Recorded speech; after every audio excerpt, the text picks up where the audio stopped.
Donc, merci Martial d'avoir répondu positivement à mon appel pour poursuivre nos entretiens, parce que nous en avons quelque peu l'habitude. Je dirais même que je trouve que j'en ai pas assez la fréquence, mais bon, on n'est pas dans les mêmes géographies.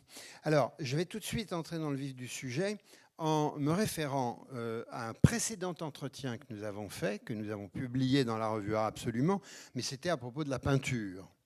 Et dans le lot de cet entretien qui était fondé sur le feuilletage du catalogue du guide du musée du Louvre. C'était un jeu qu'on s'était donné, on s'arrêtait, on parlait de tout cela. Et à un moment, tu t'es arrêté sur une page qui était un ensemble de vases grecs et tu m'as dit dessin absolument sublime. Et je t'ai demandé, mais le dessin, qu'est-ce que c'est finalement? Alors tu m'as dit, en fait, le dessin, c'est le plus important. Je te cite là.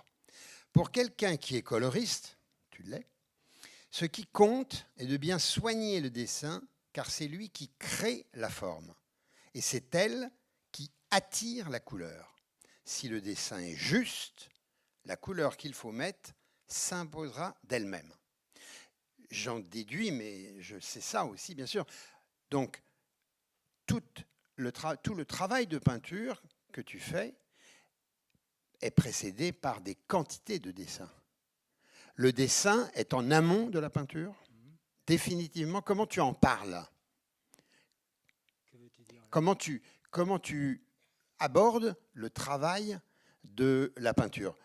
Tu le commences par le dessin, et qu'est-ce que le dessin va te permettre, en quoi le dessin te permet-il de peindre?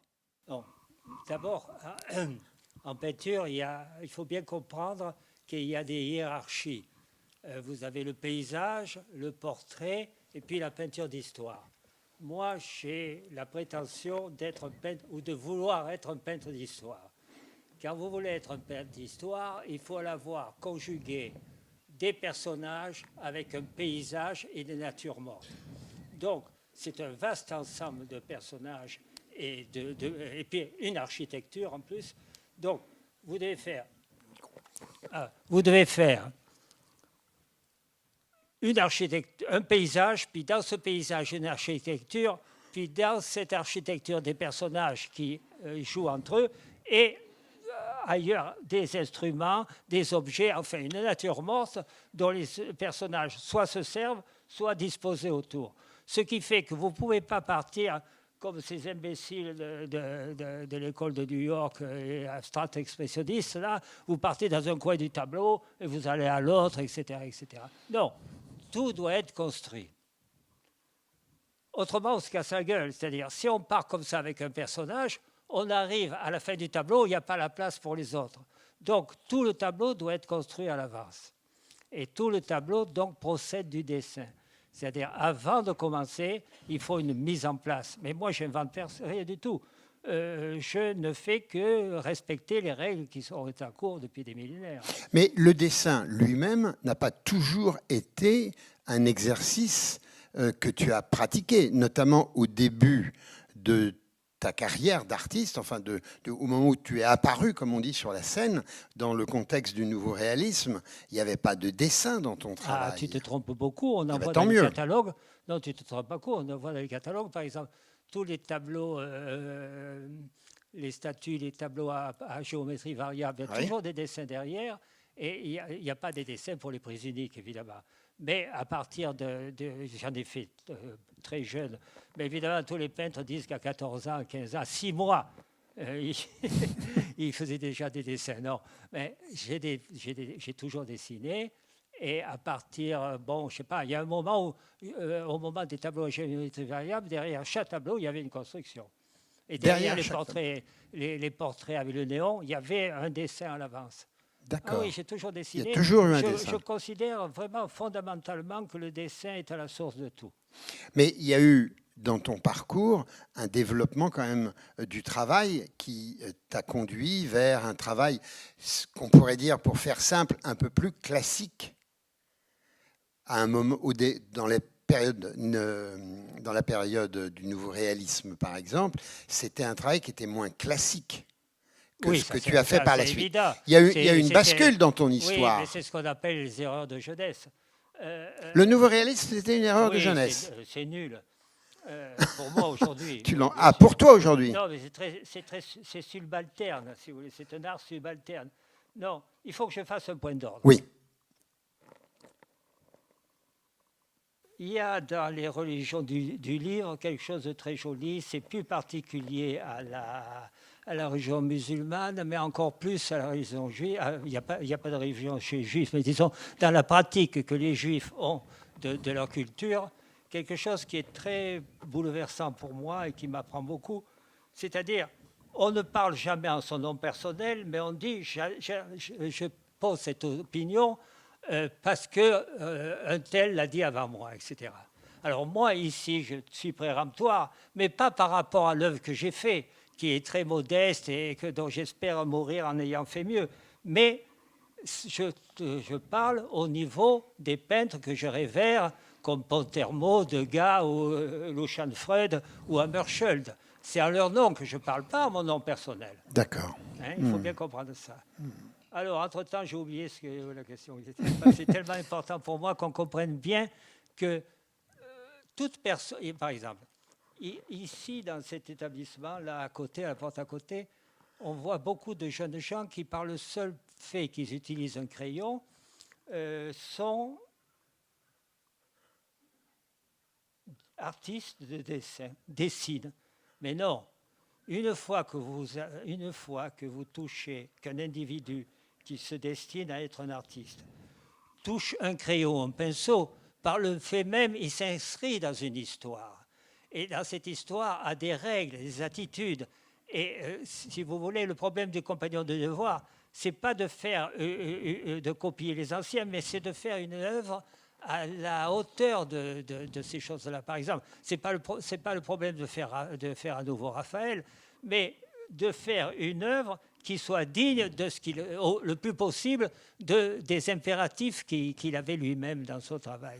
Et c'est ça qui est très, très important de comprendre. Parce qu'on est toujours original par le fait qu'on vit aujourd'hui même. Et ça ne réduit pas la capacité artistique de l'artiste de prendre des exemples dans le passé, parce que c'est une pratique. Si on joue au football, Ronaldo, quand il était petit, on lui a montré des films des grands footballeurs. Il n'a pas inventé le football. Non, il a regardé Pelé. Il joue comme les autres, mais il joue mieux, peut-être. Il essaye de jouer mieux. C'est ça qu'il faut bien voir. Il y a des nigauds qui, à la Napoule, peuvent tout à coup inventer de jouer au ping-pong avec des poils à frire. Et puis, ils ont appelé ça... ils auraient dû appeler le sport des poils à frire. Non, mais ils appellent ça ping-pong. Mais ce n'est pas du ping-pong du tout. Mais c'est ce qui se passe à côté, dans la plupart des cas. Alors, s'agissant de ton dessin, et défile à l'écran toute une série d'images qui actent une chose, c'est que tu es quelqu'un qui exploite des techniques, des matériaux très, très divers. Tu n'es pas quelqu'un qui est uniquement, je dirais, un dessin d'un seul trait. Tu fais des collages, tu utilises le pastel, tu utilises l'huile sur papier. Comme une espèce, on a l'impression un peu que ton dessin, c'est un territoire de laboratoire. Est-ce que je me trompe ? Ça, à vrai dire, j'en sais rien. Mais ce qui est certain, c'est que je suis aussi sculpteur. Et assez profondément sculpteur. Donc, tu ne te dis pas plus sculpteur que peintre. Il y a toute une partie de mon œuvre, pendant très longtemps, que maintenant, les œuvres que j'ai faites où il n'y avait que la tête, par exemple, et après les objets en plusieurs morceaux, etc., aujourd'hui, je considère que c'est de l'ordre de la sculpture. D'accord. Et même la période où j'ai fait les tableaux en plusieurs dimensions, où il y avait des reliefs en contreplaqué. Plusieurs couches comme ça. C'était de l'ordre de la sculpture. Donc, quand je dessine, le sculpteur existe aussi, et le sculpteur, de temps en temps, peut rajouter des choses, etc. Et en plus, on est libre. On est libre dans la mesure où on respecte le niveau de qualité. Le problème dans nos sociétés, comme partout, c'est le système de hiérarchie. Je veux dire, on peut prendre du plaisir à Madonna, si vous voulez. On peut prendre un grand plaisir. Mais enfin, la Calas, c'est la voie royale. Alors le problème dans nos métiers, c'est de voir où se trouve la voie royale. Et après, on fait ce qu'on veut. On prend du plaisir où on veut. On fait ce qu'on peut.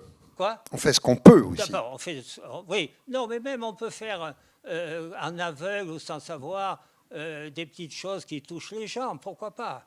Mais il faut savoir qu'il y a quelque chose au-dessus. Et si vous avez décidé d'aspirer à une dimension plus grande de votre œuvre, il faut savoir où se trouve la voie royale. C'est épuisant. Moi, quand je vais au Louvre... Quand je vais au Louvre, c'est amusant parce que de temps en temps, j'ai l'impression que les grands maîtres ricanent. En disant, pour qui se prend celui-là ? Et les grands maîtres, c'est qui pour toi ? Ah, il y en a presque tous. Il n'y a pas de peine qui ait fait un mauvais tableau. C'est ça ce qui est très surprenant. Mais dans les dessinateurs, à moins qu'il n'y ait pas de différence à ton esprit. Ah non, il y a des dessinateurs sublimes. Par exemple, j'ai une tendresse particulière pour Pontormo. Michel-Ange, évidemment, c'est le plus grand, c'est comme on disait Victor Hugo, hélas. Michel-Ange, c'est le plus grand dessinateur, comme Victor Hugo. Mais ses dessins sont un peu des dessins qu'on dit de présentation. Il y a un côté épate dans ça. Alors que j'ai la plus grande émotion et tendresse pour Pontormo, parce que Pontormo, on a l'impression que c'est la vie. On a l'impression que c'est vivant. Alors après, il y a Giraudet qui a fait des choses comme ça, et Degas que je trouve un assez mauvais peintre. Il n'a jamais fait un tableau figuratif convenable. Après, il n'y voyait pas très bien. Il a fait ses touches chez tout le monde. Mais enfin, bon, c'est pas terrible. Avec le pastel, on n'est pas... Enfin, c'est rattrapé par le dessin, alors, si je comprends. Tu le rattrapes par le dessin. Alors, il est un immense dessinateur. Un immense dessinateur. Qu'est-ce qui fait cela, à tes yeux ? Non, alors, attention. Il y a quelque chose que je ne vous ai pas dit. Il y a un dessin de silhouette que la plupart des gens pratiquent, qui est juste le contour. C'est un peu les vases grecs. Quand c'est au niveau vases grecs, il y a une telle justesse des éléments que ça devient admirable. Mais le vrai dessin, c'est avec l'ombre et la lumière. Ça, c'est le vrai dessin, c'est l'ombre et la lumière. Et chez Degas, il y a ça, l'ombre et la lumière, il y a des dessins de... Donc c'est la question des valeurs. C'est les valeurs, exactement. C'est-à-dire, quelque part, un dessin juste peut être déjà en couleur par le fait même des jeux des gammes de noir. C'est ce que tu m'expliquais tout à l'heure dans un stand où tu me montrais un ensemble de dessins d'un artiste dont je n'ai même pas retenu le nom, mais on regardait que les œuvres, et tu me disais celui-là, ce dessin-là, il est beau. D'ailleurs, tu as insisté aussi, ça m'intéressait, sur le fait tu as parlé de la structure. Donc, qu'est-ce que tu entendais par là ? Qu'est-ce que c'est la structure dans le dessin ? Eh bien, quand on travaille, j'ai eu la chance de travailler pour les maquettes des méthodes que j'ai fait au conseil à Piazza de Iéna, avec un personnage qui venait de Pietrasanta, qui était un mosaïste. Alors attends, je vais dire juste pour le public, qui est effectivement une commande publique qu'on connaît très très mal, qui est avenue du Président Wilson, après le Palais de Chaillot. Vous avez le Conseil économique et social. Ouais, je cherchais le nom. Le Conseil économique et social, et vous avez, qui est à l'angle de Wilson, je ne sais plus quelle avenue qui descend, et vous avez là un ensemble monumental fait par Martial Ress, que l'on ne repère pas nécessairement si on n'est pas informé ou si on n'a pas l'œil pour se dire tiens, ça peut être de Martial. Donc, je t'ai coupé pour leur suggérer, quand ils vont aller au Palais de Chaillot, s'ils y vont bientôt, d'aller monter un petit peu plus haut pour regarder cet ensemble.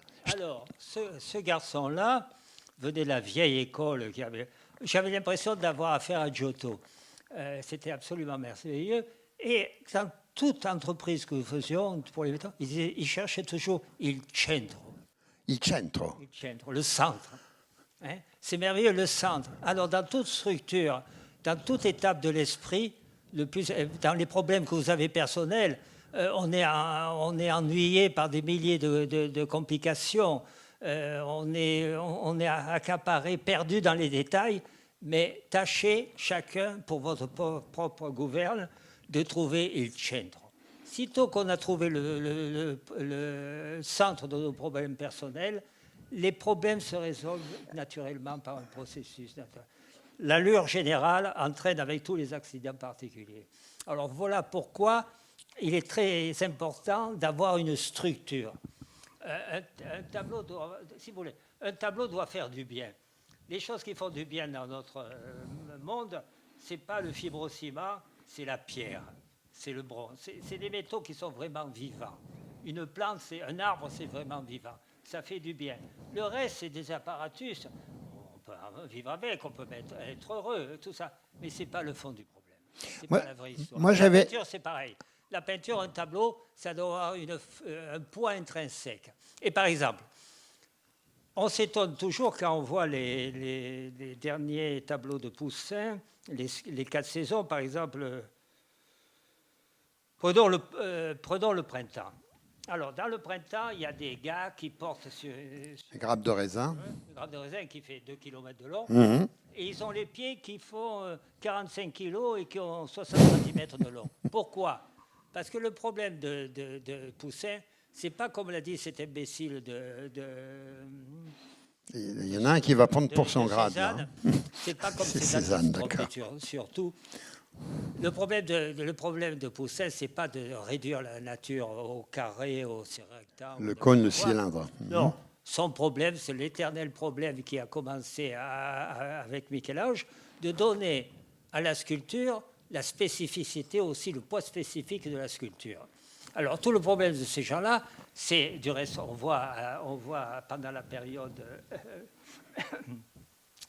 pendant les maniéristes, on voit les tableaux où on voit le personnage de devant et de derrière. Mmh. Bon, parce que le problème, c'est de lutter avec la sculpture.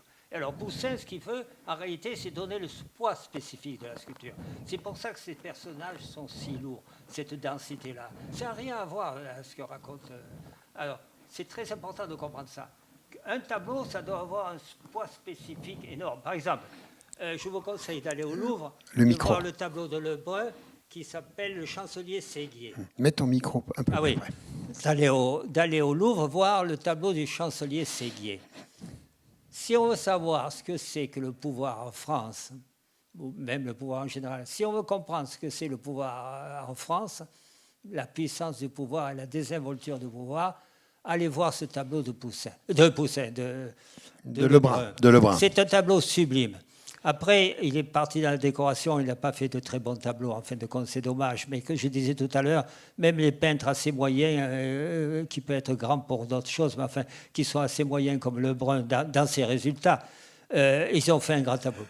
Le chancelier Lebrun, c'est un tableau sublime. Il y a un poids extraordinaire et on comprend de suite qu'est-ce que c'est la France, vraiment, qu'est-ce que c'est le pouvoir. Alors, par rapport au dessin, puisque nous sommes ici au Salon du dessin contemporain, est-ce qu'il y a des dessins qui sont, à tes yeux, aussi puissants, importants que, par exemple, ce tableau du chancelier Séguier peint par Lebrun? Est-ce qu'il y a des dessins dans une histoire de l'art qui te portent aussi puissamment? Non, alors ça c'est un peu plus particulier, c'est des questions un peu insidieuses, parce que j'aime beaucoup le dessin, j'ai une très belle collection de dessins anciens, je me ruine pour en acheter, parce que je suis passionné. C'est très difficile de dire qu'il y a un dessin qui serait meilleur qu'un tableau. Non, parce que c'est un art mineur. C'est impossible que ça. Non, c'est pas un art mineur, c'est un art en tout. Le tir à l'arc, c'est un art en soi. Je veux dire, il n'y a pas d'inconvénient. Par exemple, oui, il y a des arts mineurs. Par exemple, aux Jeux Olympiques, l'épreuve reine que tous les amateurs apprécient, c'est la descente. le meilleur skieur, c'est celui qui tire le plus solide sur ses skis à la plus grande vitesse. Après, on construit un terrain avec des boules qui sont là, ça et là des boules, et puis des descentes, des montées, etc. Et puis un gars qui arrive avec des trucs de tennis, et puis qui saute. Il est sur le podium aussi, mais c'est pas la voie royale. C'est pas la même hauteur. C'est pas la voie royale. Alors, d'accord. Le dessin n'est pas de la même hauteur que la peinture, parce que la peinture joint à la fois la couleur et le dessin. Ah oui, c'est une explication. C'est impossible. C'est un argument, effectivement. Par contre, on peut prendre le plus grand plaisir. Il peut y avoir des dessins qui sont au sublime, et quand on est dans le... Je veux dire, au niveau de la beauté, il n'y a pas de niveau. Je trouve c'est très beau ce mythe de Krishna. Vous savez, Krishna, c'est pas Krishna. Attendez, je n'aime pas ce bête. Ah oui, c'est Krishna. Alors, Krishna, le jour de la pleine lune, il fait l'amour avec toutes les bergères.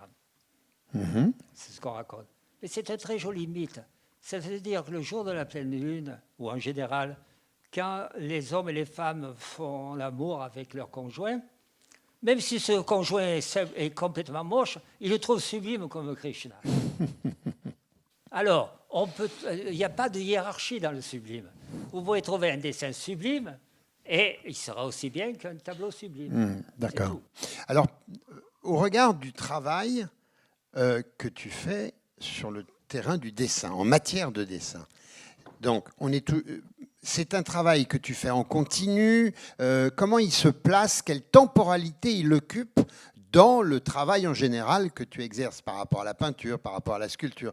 Est-ce qu'il y a des moments, des campagnes de dessin, ou est-ce qu'il est tout le temps présent dans ton quotidien, qu'il est un temps de repos entre un moment passé à travailler la peinture ou un moment à travailler la sculpture? Quelle est la place qu'il occupe en termes de temporalité? Tout dépend des périodes. Dans le passé, il m'est arrivé des périodes où, par exemple, après les années 60, quand j'étais enfant, je dessinais à peu près convenablement comme tout le monde. Et j'ai toujours été nul, moi. Non, parce que tu n'as pas persévéré, ou ce n'était pas ton truc, mais tu te serais mis vraiment... et puis tu peux toujours t'y mettre. Je vous conseille de vous y mettre sans espérer autre chose. Mais c'est un tel bonheur de regarder les choses telles qu'elles sont, de regarder un verre que vous avez le matin, une fleur que vous avez... Même si vous faites mal, l'important c'est de regarder. Parce que le travail des artistes, c'est pas de raconter des histoires, c'est d'essayer de voir le réel, de voir les émotions d'aujourd'hui, pour que les gens ne se cassent pas la gueule, c'est tout, c'est notre métier. On a tellement de chance. Avec mes mains, je fais un dessin et j'ai envie. Vous vous rendez compte quel privilège extraordinaire. Donc on doit rendre un peu. On peut rendre qu'en expliquant un peu le réel aux gens, pour qu'ils ne se cassent pas la gueule, parce qu'ils passent leur temps à se casser la gueule, si vous voulez. Et nous-mêmes, pour pas qu'on se la casse. Alors enfin, j'ai perdu le fil. C'était la genèse du dessin. Alors, ça dépend. Mais si tu veux... La peinture, pour moi, et le dessin, c'est pas un métier. En fin de compte, j'ai la chance merveilleuse de pouvoir en vivre, mais je viens d'une époque où c'était presque une vocation d'être peintre, si vous voulez. Et on cherchait la gloire, mais pas le fric. Maintenant, dans les écoles Beaux-Arts, on apprend à faire des pressbooks, je veux dire, avant tout. Du reste, dans les écoles de Beaux-Arts, si vous avez des enfants ou des cousins, je ne sais pas qui, dites qu'ils perdent leur temps à y aller, parce que ce sont des professeurs qui avaient un petit coup au début de leur carrière, puis qui n'ont pas réussi, et que le gouvernement recycle dans les écoles, comme ils savent rien. C'est peut-être un peu rapidement dit. Oui, on n'enseigne pas le dessin? Quoi? Ça ne s'enseigne pas, le dessin? Dans 2 ou 3 cas, mais comme ils ne savent pas dessiner, qu'est-ce que tu veux qu'ils enseignent? C'est un peu... c'est mon avis. Moi, si j'étais ministre de l'Intérieur, je les mettrais tous en prison. De toute façon, ne parlons pas de ça. Donc, je vais vous raconter l'histoire. Moi, je dessine ou je peins comme quand on tombe amoureux, si vous voulez. C'est pas tous les jours. De temps en temps, j'ai envie d'aller dessiner. De temps en temps... Sinon, si j'ai un tableau à faire, je dessine dans ce sens-là. Oui, c'est un petit travail. Mais en général, je dessine ou je vais peindre quand ça me chante. Je vous raconte une histoire. J'avais fait un tableau de mon fils aîné qui tenait un drapeau dans la campagne, seul. Je voulais une image de la jeunesse, de la confiance dans la vie. Et je voulais qu'il y ait un papillon. J'ai fait le tableau, je l'ai terminé, j'étais très content, et puis j'ai dit, je vais faire le papillon. Je ne me sentais pas de faire le papillon. Je me suis dit, bon, laisse tomber, un jour tu seras de très bonne humeur, et tu seras merveilleusement à l'aise et aéré, tu vas faire le papillon. Un jour que j'étais d'une humeur exécrable, je vais dans l'atelier, et tout à coup je me dis, c'est le papillon. Et je l'ai fait. C'est pas que je l'ai fait mieux que j'aurais dû le faire, mais je l'ai fait. Donc ça veut dire que dessiner, c'est s'écouter soi-même pour être prêt à... Ah ben, c'est dessiner, c'est comme la méditation.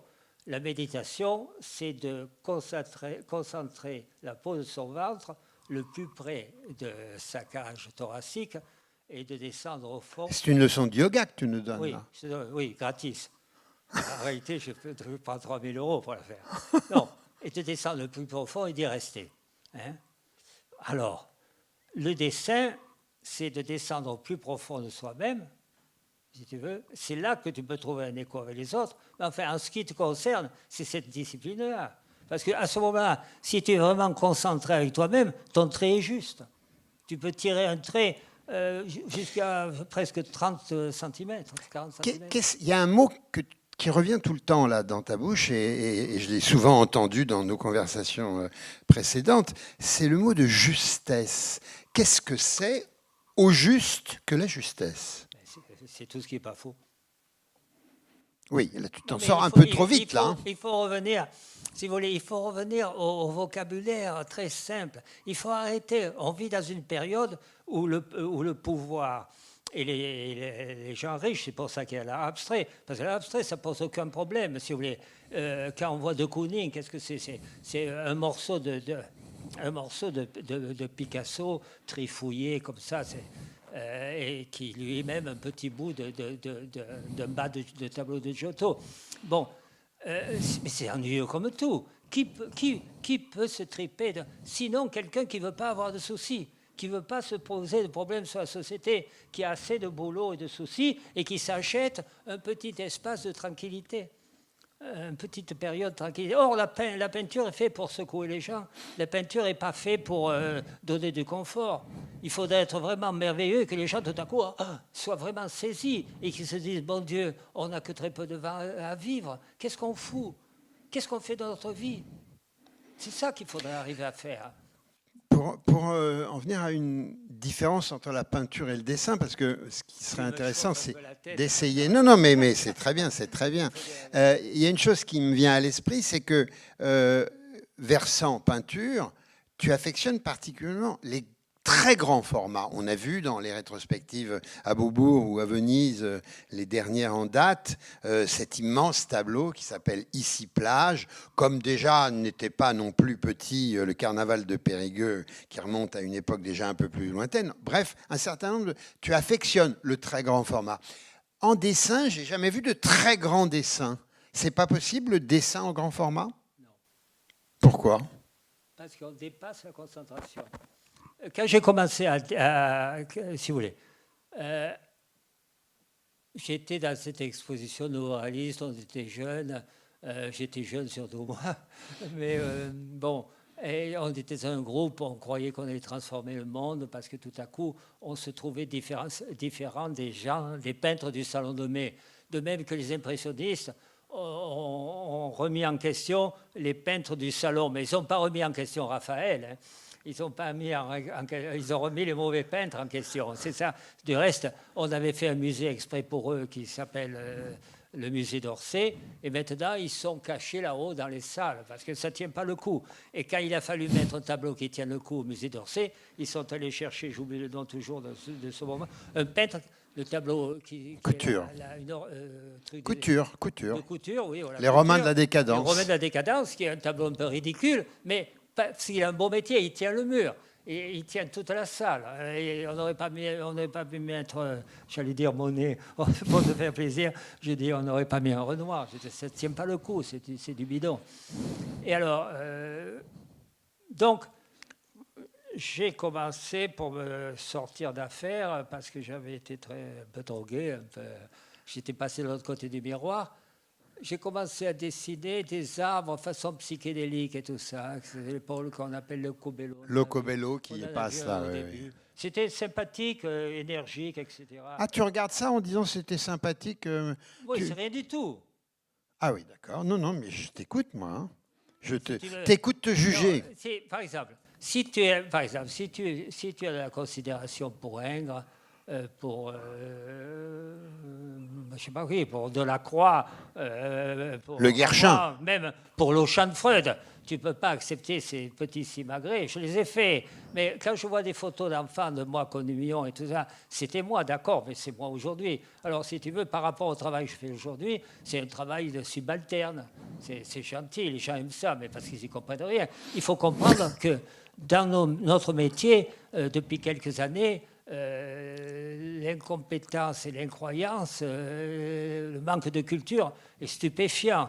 Moi, une des raisons qui m'ont fait quitter aussi le journalisme, c'est parce que les discussions avec mes collègues dans les repas de journalisme, c'était que des gossips. C'était d'un ennui complet. Il n'y avait aucune élévation d'esprit. Et la plupart des gens que je rencontre, ils connaissent rien. C'est des analphabètes de l'art. Si vous voulez, c'est un gros travail. Tu es très sévère avec tes collègues. Bien sûr, je suis sévère parce qu'il faut travailler. Parce qu'eux ne travaillent pas. Non, parce qu'on a pensé que nous, les artistes, si vous voulez, à partir de Picasso, on peut faire des passes droits. On prend la liberté de faire avec la règle. On va plus jouer sur la table de ping-pong, on va jouer avec une poêle à frire. D'accord, mais c'est tellement facile et on ne peut pas aller loin. Parce que tôt ou tard, on en revient. On en revient à la grande règle, il n'y a pas de miracle. Et on le verra même dans nos sociétés, ça ne tardera pas. Ne craignez pas la perfection, vous n'y parviendrez jamais. Bien sûr. Exactement. Salvador Dali. Hein. Salvador Dali. Il ne faut pas faire un petit coup en disant on va passer par la bande. Désolé, l'art moderne, on croyait que c'était une autoroute, et l'art contemporain. Puis maintenant, on s'aperçoit que c'est un petit chemin de traverse. Mais tu es en train de nous faire un portrait comme ça de l'histoire d'une création, de l'histoire d'un artiste qui finalement, dans son avancement permanent, va s'apercevoir que tout ce qu'il faisait avant, finalement, c'était mineur. C'était des petits éclats d'humeur, mais que ça n'était pas. Donc finalement, c'est assez négatif comme vision. Non, c'est positif, parce que ça veut dire qu'on se remet en question. C'est une lucidité très étonnante.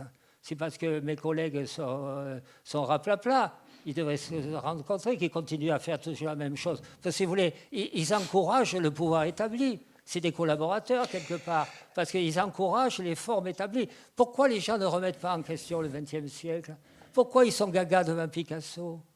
Est-ce que, Martial, j'étais en train de me dire, puisque j'ai eu le grand bonheur Cézanne, pourquoi il y a toutes ces petites sardines? Pourquoi il y a Est-ce que ce discours que tu tiens, qui est très intéressant, parce on voit bien qu'il est totalement entier, il est tien, il est ton histoire, je suis en train de me dire, est-ce que c'est pas le fait que tu aies choisi aussi une vie qui est hors, je dirais, hors du monde, pas non plus une vie de moine, il ne faut pas rêver, mais tu t'es installé dans la campagne profonde de la Dordogne, dans un coin qui est lui-même très isolé. Est-ce que ça aide peut-être à avoir la posture que tu as aujourd'hui, non? Non, c'est-à-dire, il est certain que j'ai compris quand Jim Dine me disait, je le voyais au téléphone en train de peindre. Je lui ai dit, mais ça ne vous dérange pas de téléphoner en peignant? Il m'a dit non, moi je me suis dit jamais plus ça. Ça c'est clair. Mais c'est pas ça. J'aimerais bien que vous compreniez que c'est ma propre pratique.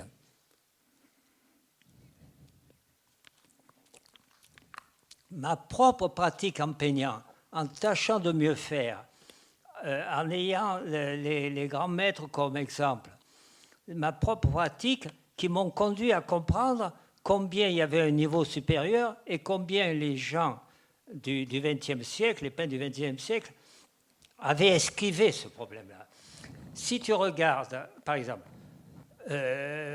on dit toujours que ces peintres comme Kandinsky, Malevich, etc., Matisse, ils s'étaient autorisés de faire ce qu'ils ont fait parce qu'il connaissait très bien la peinture figurative. Ce n'est pas vrai du tout. Regardez attentivement les tableaux figuratifs de Malevich, par exemple, c'est lamentable.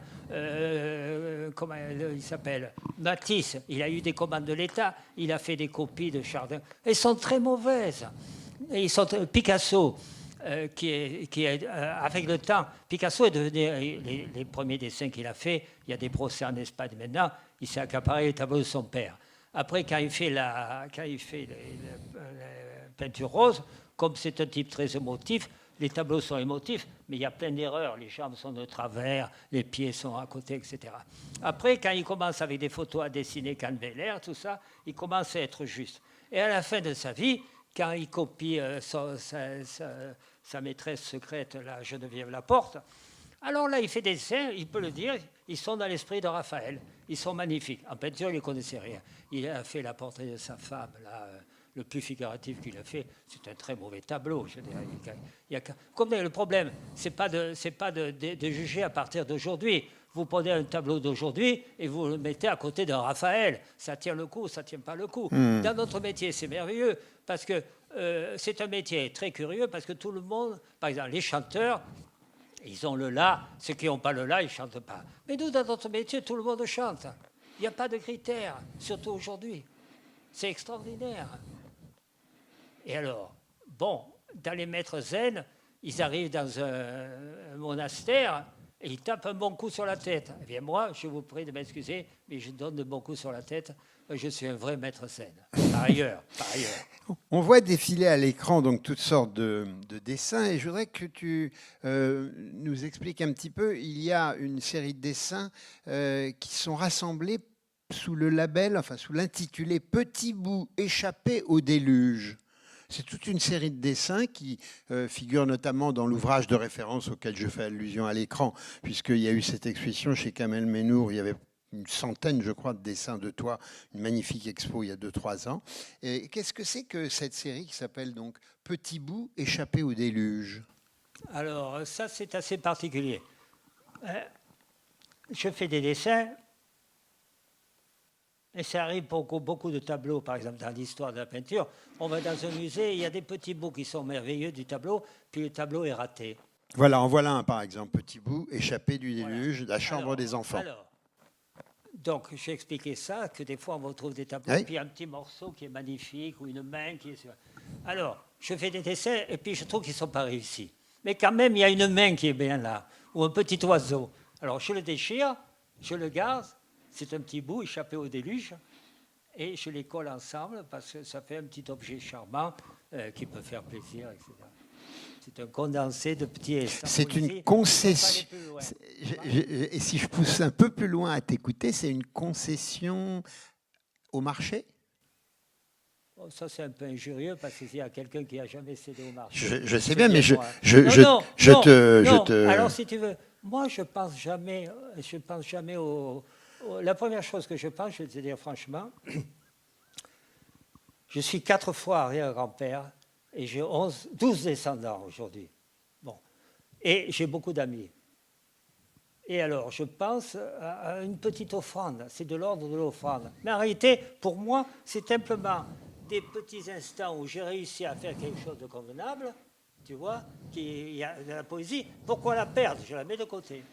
Le commerce, crois-moi, je sais exactement ce qu'il faut faire. Et ça ne m'est jamais arrivé. Je connais très bien le commerce. Là, on a vu beaucoup de... Il y a quelques dessins, pas beaucoup, mais quelques dessins qui sont des études pour ce grand tableau auquel je faisais allusion, Ici, plage. Et je me souviens notamment à Venise, je ne sais plus si à Beaubourg c'était pareillement présenté, mais à Venise, je me souviens bien, le tableau était présenté dans une grande salle, dans ce décor magnifique du Palazzo Grassi. Et puis, il y avait des vitrines, il y avait un accrochage aussi de ces petits dessins. Et c'est important pour toi de montrer le processus du travail ? Oui, pour les jeunes gens, pour les gens qui veulent apprendre à travailler, ou même ceux qui connaissent, de montrer qu'un grand tableau, ça ne sort pas du néant, on ne s'y met pas là comme ça, qu'il y a un long travail de préparation, des années de travail, et qu'un tableau, c'est très long. Le tableau que je suis en train de terminer, je t'ai dit, Je l'ai commencé le 15 janvier 2015. 2015. Et c'est assez joli parce que je me suis aperçu que j'avais écrit sur le bord du tableau 15 janvier 2015, je commence Courage martial. Tu vois? Oui, parce qu'il y a cette grande toile blanche, c'est effrayant. La peinture prend tant de temps que ça. Le travail. Oui, parce qu'on n'est pas si bon. Je suis même assez mauvais. C'est à force de persévérance que j'arrive à quelque chose, pas de grand, mais de présentable. C'est du travail. Mais qu'est-ce qui fait qu'à un moment, tu te dis, bon, bah ça y est? Quand on pense qu'on ne peut pas plus, qu'on ne peut pas rajouter. Il y a un moment où on n'est pas assez bon pour rajouter. Il faudrait qu'on soit un peintre meilleur que l'on est pour rajouter. Non, on arrête. Je dois dire même, le tableau dit arrête. Ah, c'est le tableau qui te le dit. Oui, le tableau te le dit. Tout à l'heure, tu me montrais aussi un autre travail en cours, qui est un travail de sculpture. Est-ce que le travail de sculpture appelle aussi, en amont, un travail graphique? Non. Pourquoi? Non.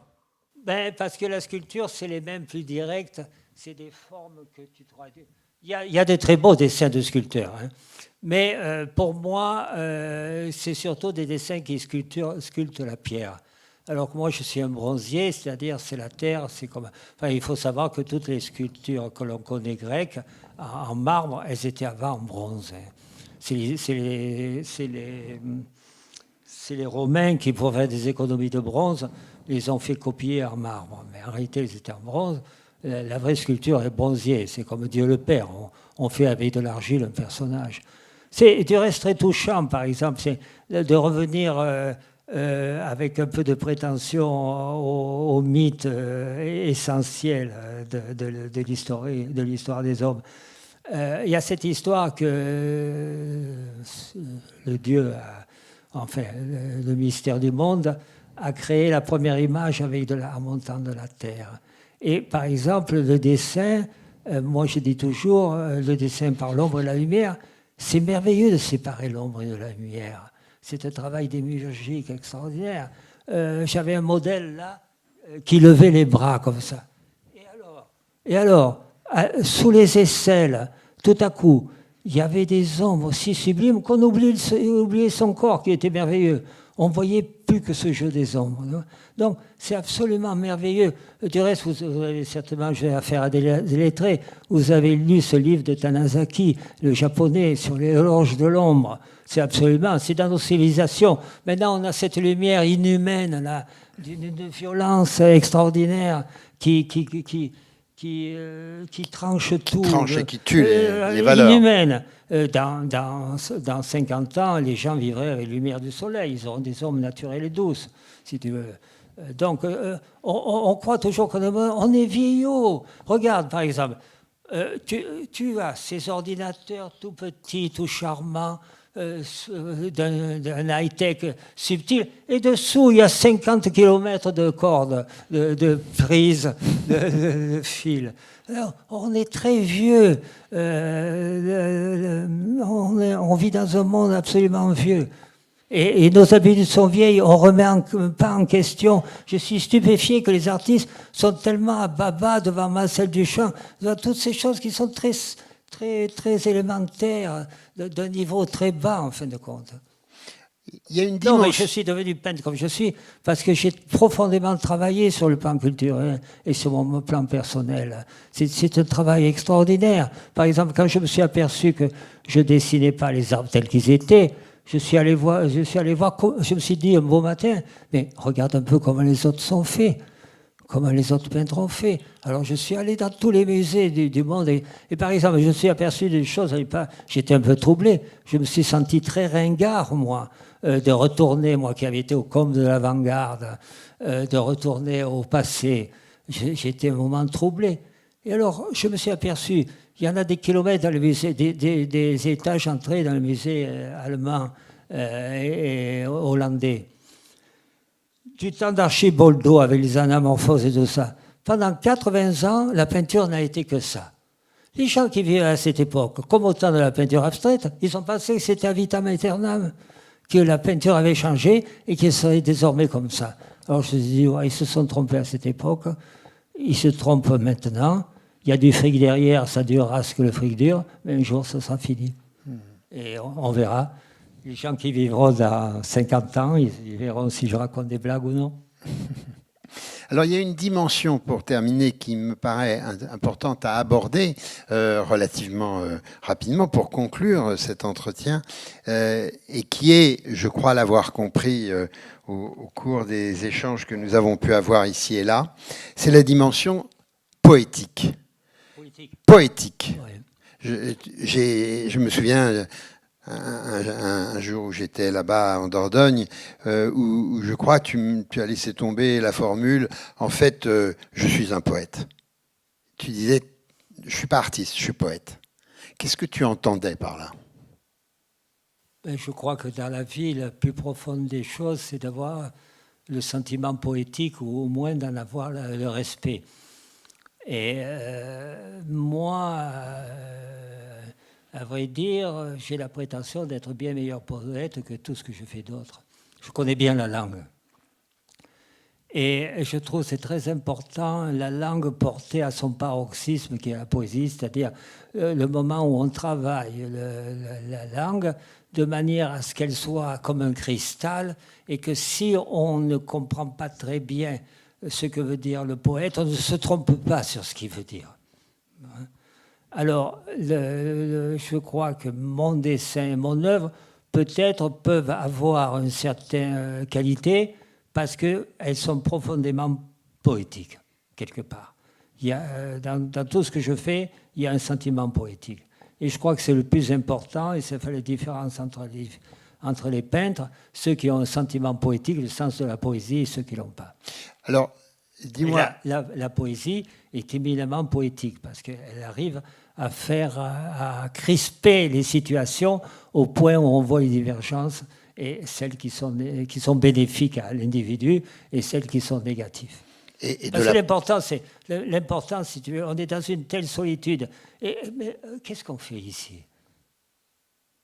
Non, mais tu te rends compte de la situation? C'est quand même extraordinaire.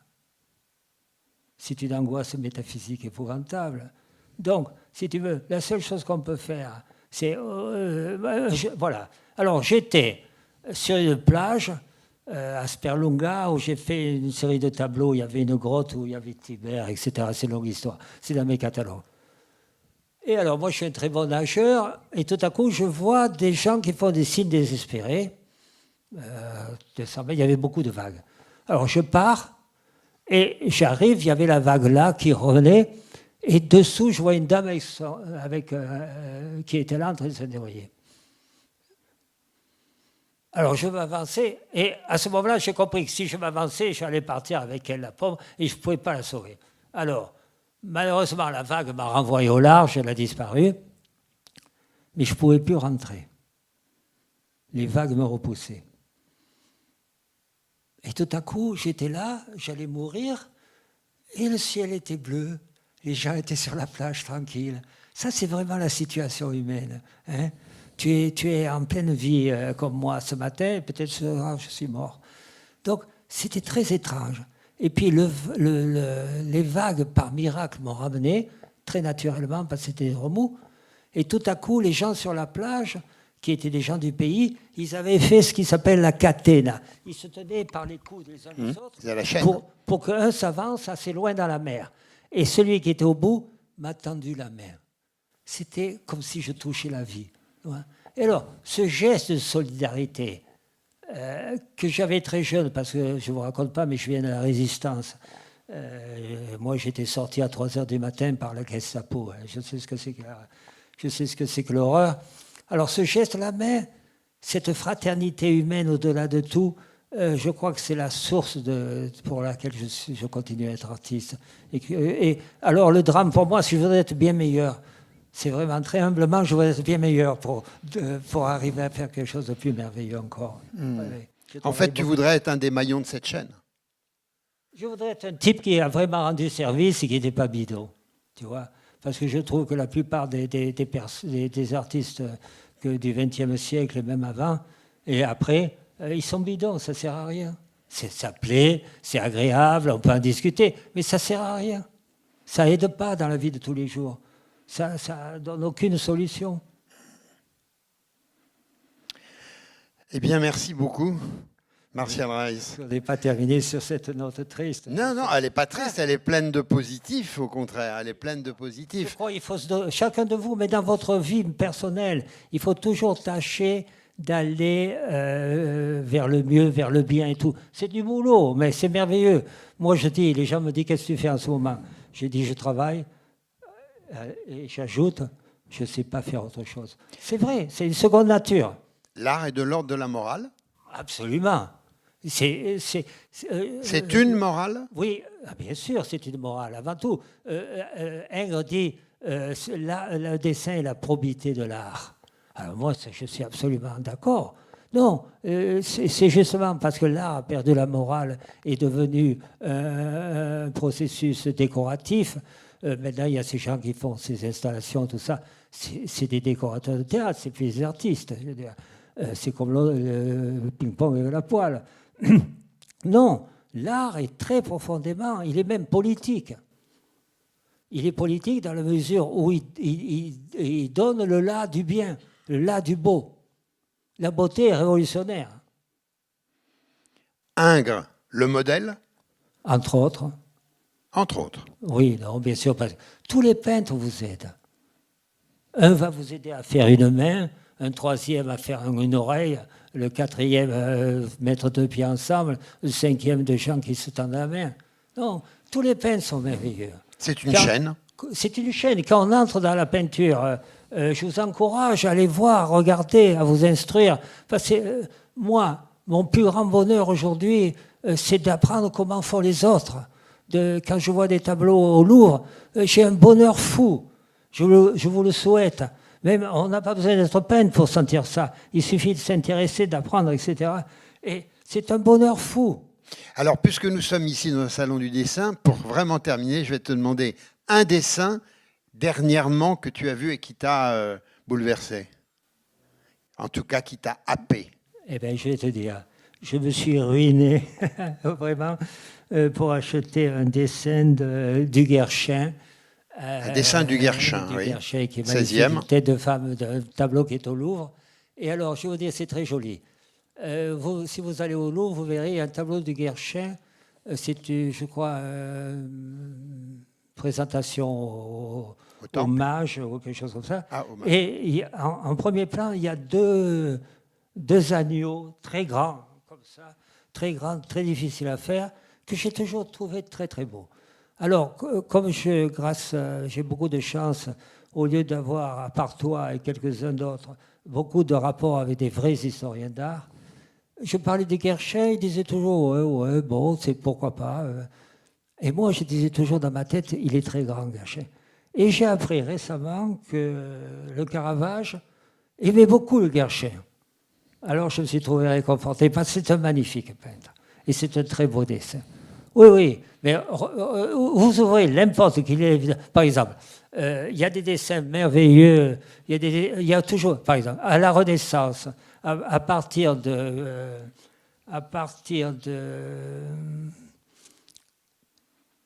Raphaël, même avant, à partir je commence à m'y perdre maintenant, dans tous ces noms. Bon. L'époque de Piero de la Francesca à Brosino, il y a des dessins sublimes. Après, au 19e, dans l'école française, il y a des dessins absolument formidables. Proudhon, Girodet, toute cette période-là, David, c'est des dessins sublimes. Et après, ça s'arrête un peu, mais il y a un grand dessinateur, c'est Degas, vraiment. C'est Degas. Degas, je trouve, si jamais il y a une référence aujourd'hui où vous devez le voir, c'est Degas. Degas, c'est vraiment, il y a vraiment de très très beaux dessins, très vivants. Voilà. Eh bien, voilà. Bien. Bonne chance. Merci à toi, Martial.